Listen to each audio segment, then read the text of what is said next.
ज्योतिराव फूले, जिन्हें ज्योतिबा फूले नाम से जाना जाता है, एक दूरदर्शी समाज सुधारक थे जिन्होंने अपना पूरा जीवन भारत में जाति व्यवस्था के खिलाफ लड़ने और भारत में शिक्षा और सामाजिक समानता को बढ़ावा देने के लिए समर्पित कर दिया।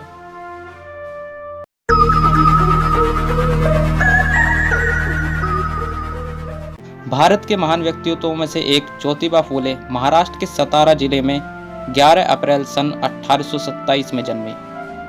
ज्योतिराव को कम उम्र से ही अपनी निचली जाति की स्थिति के कारण भेदभाव और उत्पीड़न का सामना करना पड़ा। चुनौतियों का सामना करने के बावजूद वह भारत में सामाजिक सुधार के अग्रदूत बने और उनकी विरासत पीढ़ियों को प्रेरित करती रही। ज्योतिराव फूले का जन्म निम्न जाति में माली समुदाय के किसान परिवार में हुआ था। महात्मा फूले का बचपन कठिनाइयों में बीता। जब वह केवल 9 माह के थे तब उनकी मां का देहांत हो गया। उनका लालन पालन सगुना बाई नामक एक दाई ने किया। अपनी जाति के कारण शिक्षा से वंचित होने के बावजूद ज्योतिराव एक जिज्ञासु और बुद्धिमान बालक थे। इसलिए सगुना बाई ने बालक ज्योतिबा को घर पर ही पढ़ने में मदद की। घरेलू काम के बाद जो समय बचता उसमें वह किताबें पढ़ते थे। बालक ज्योतिबा फूले आस पड़ोस के बुजुर्गों से विभिन्न विषयों पर चर्चा करते और वो लोग उनकी तर्क संगत बातों से बहुत प्रभावित होते, जिस कारण पड़ोसियों ने उनकी प्रतिभा को पहचाना और उनके कहने पर उनके पिता ने उन्हें स्कॉटिश मिशन हाई स्कूल में दाखिला करा दिया। ज्योतिराव की ज्ञान की प्यास ने उन्हें शिक्षा का एक मजबूत समर्थक बना दिया। उन्होंने जीवन भर पिछड़ी जाति, महिलाओं और दलितों के उद्धार के लिए काम किया। इस काम में उनकी धर्मपत्नी सावित्रीबाई फूले ने पूरा योगदान दिया। सन 1848 में उन्होंने सामाजिक मापदंडों को तोड़ते हुए और ऊंची जाति के समुदायों के कड़े विरोध का सामना करते हुए भारत में लड़कियों के लिए पहला स्कूल स्थापित किया, जो उस समय एक क्रांतिकारी कदम था जब शिक्षा केवल लड़कों के लिए ही आरक्षित थी। ऐसा करने पर उन्हें समाज का कड़ा विरोध सहना पड़ा, जिस कारण उन्हें अपना घर भी छोड़ना पड़ा। ज्योतिराव का निजी पुस्तकालय ज्ञान के प्रति उनके प्रेम और शिक्षा की शक्ति में उनके विश्वास का प्रमाण था।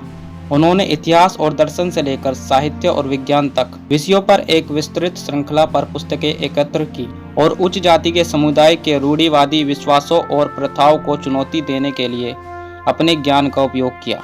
ज्योतिराव फूले न केवल शिक्षा के एक चैंपियन थे, बल्कि वे एक महान विचारक, कार्यकर्ता, समाज सुधारक, लेखक, दार्शनिक, संपादक और क्रांतिकारी थे, जिन्होंने गुलामगिरी जैसी पुस्तकें भी लिखी, जिसने भारत में जाति व्यवस्था और निचली जाति के उत्पीड़न की आलोचना की थी।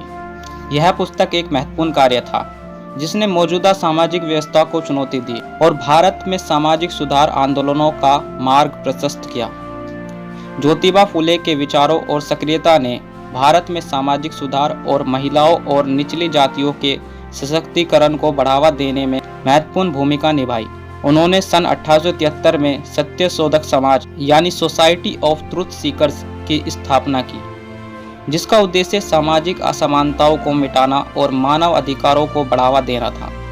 उन्होंने महिलाओं और निचली जातियों के अधिकारों को बढ़ावा देने और अस्पृश्यता की प्रथा को खत्म करने के लिए भी अथक प्रयास किया। ज्योतिबा फूले बाल विवाह के खिलाफ थे और विधवा पुनर्विवाह के समर्थक भी थे।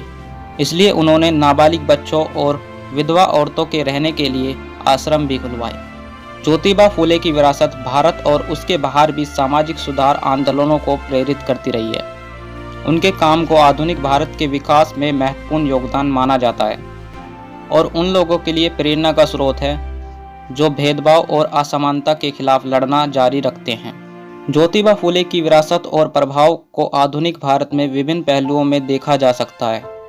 उनके विचारों और सक्रियता सामाजिक सुधार आंदोलनों को प्रेरित करती है।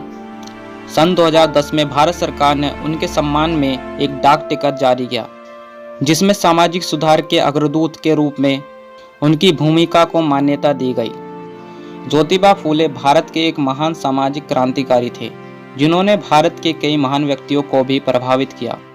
गांधी जी उन्हें सच्चा महात्मा कहते थे और उन्हें अपना प्रेरणा स्रोत मानते थे, और बाबा साहेब अम्बेडकर उनके सामाजिक दर्शन से प्रभावित ही नहीं थे, बल्कि उन्हें गौतम बुद्ध और संत कबीर के साथ अपना तीसरा गुरु मानते थे। ज्योतिबा फुले का जीवन और कार्य हमें याद दिलाता है कि परिवर्तन संभव है और यह है कि शिक्षा, सक्रियता और न्याय के प्रति प्रतिबद्धता के माध्यम से हम अपने लिए और आने वाली पीढ़ियों के लिए एक बेहतर दुनिया का निर्माण कर सकते हैं।